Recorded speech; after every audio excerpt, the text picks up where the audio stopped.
Good afternoon student.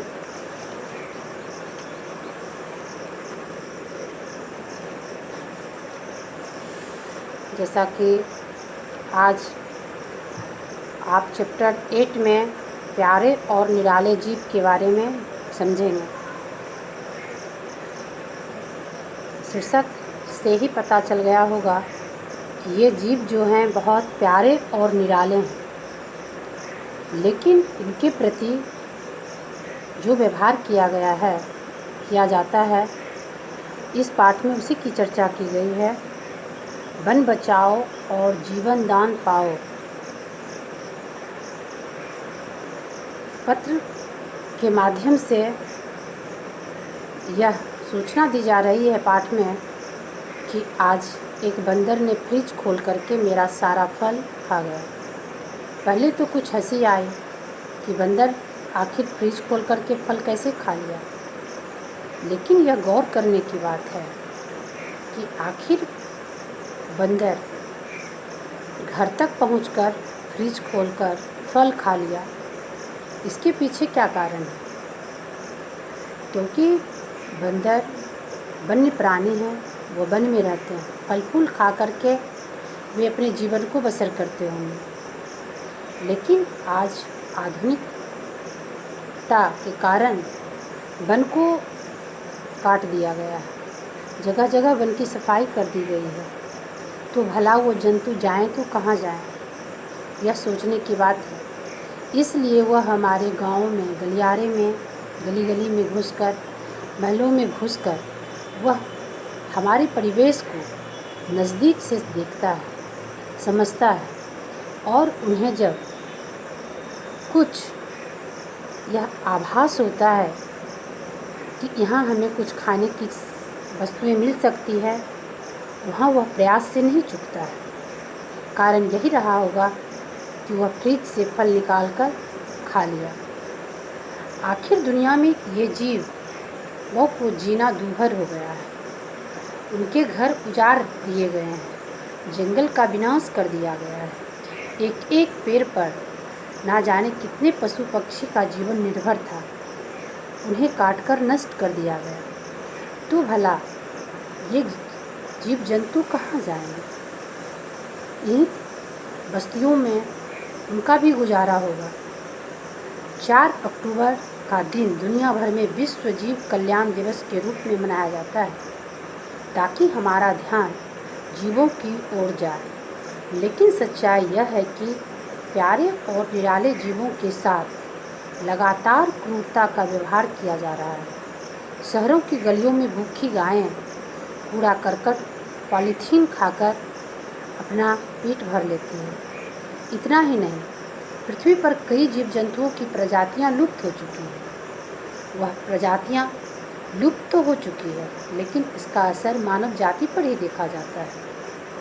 आज डोडो एक पक्षी था जिसकी प्रजातियां विलुप्त हो गई हैं। वह कबूतरों की बिरादरी की ही थी। यह बड़ा भारी बत्तख के जैसा था जो उड़ नहीं सकता था। मॉरिशस और हिंद महासागर के तमाम अन्य द्वीपों में भी वह बड़ी संख्या में पाए जाते थे। लेकिन 1507 में वहाँ पुर्तगाली लोग पहुँचे और उसी डोडो को मारकर अपना वो भक्षण करने लगे, यानी अपने मांस के तौर पर उसको खाने लगे। आज उसका नामो निशान मिट गया।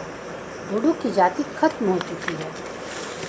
इसी तरह हमारे देश में बहुत सुंदर सुंदर प्राणी थे, चीता, लेकिन मनुष्य जाति ने उसे लगभग नष्ट कर दिया, क्योंकि उसके खाल बहुत सुंदर होते थे और उसके खाल से लोग शौक के तौर पर कपड़े, जैकेट तथा अन्य शौकीन सामानों का उपयोग करने लगे। शेर और बाघ बुरी तरह से मारे जा रहे हैं। आसपास की तमाम वन्य प्राणियों का जीवन संकट में है। हमारे देश का सींग वाला गैंडा भी गायब हो रहा है। सिक्किम के जंगलों में रहने वाले सुंदर लाल पांडा भी अब अपने जीवन साथियों से विलुप्त होने की कगार पर हैं। हिमालय के बूढ़े भालू, कच्छ के जंगली गधे, गोखर, गोरख, चिंकारा और चौसिंग मृग, रेगिस्तानी बिल्लियाँ गाय का सूंस वाली डॉल्फिन, मगरमच्छ, हिंद महासागर के चीमर कछुए, अंडमान और गुजरात के सागर के तटों पर हरे कछुए और घड़ियाल, अजगर, सभी के जीवन खतरे में हैं। उनकी जातियां विलुप्त होने की कगार पर है। मन मोह लेने वाला मोर भी मारे जा रहे हैं। पर्यावरण की सफाई करने वाले गिद्ध भी जब आसमान में नज़र आते हैं,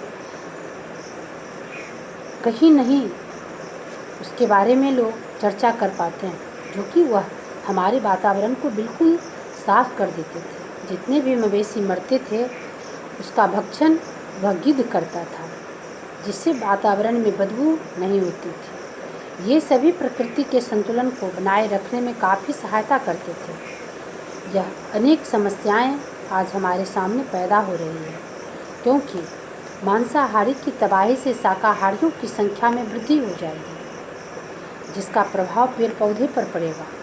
और हम जानते हैं कि पेड़ पौधे मनुष्य के लिए कितने आवश्यक हैं। जब मांसाहारी जंतुओं का इस तरह से विलुप्त होना हमारे पर्यावरण में संभव हो जाएगा, तो शाकाहारी जीव पृथ्वी पर अधिक मात्रा में उत्पन्न होंगे।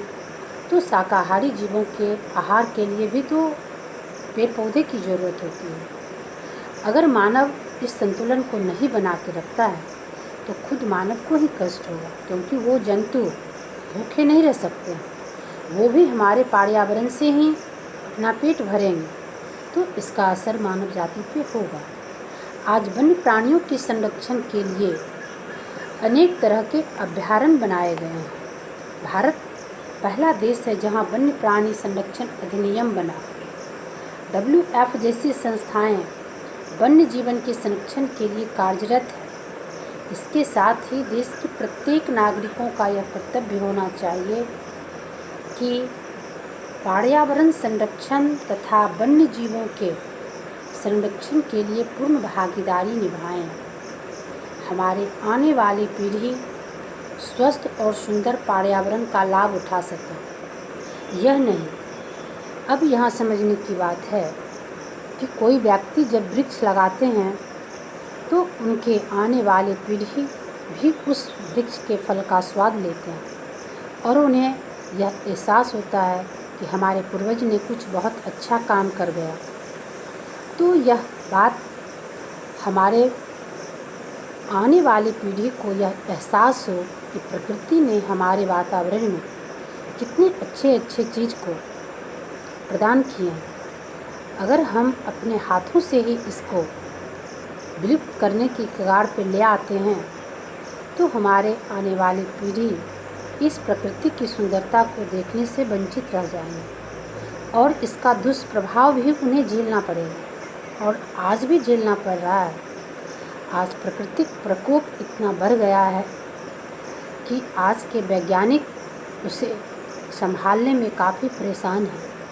ऐसी ऐसी स्थितियां हमारे सामने आ रही है जिसमें सारे लोग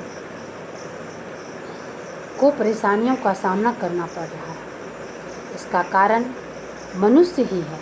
मानव जाति विवेकशील है, लेकिन वह अपने क्षणिक स्वार्थ में, अपने व्यक्तिगत स्वार्थ के लिए यह भूल जाता है कि इसका प्रभाव हमारे अन्य जीवों पर भी पड़ेगा, अन्य लोगों पर भी पड़ेगा।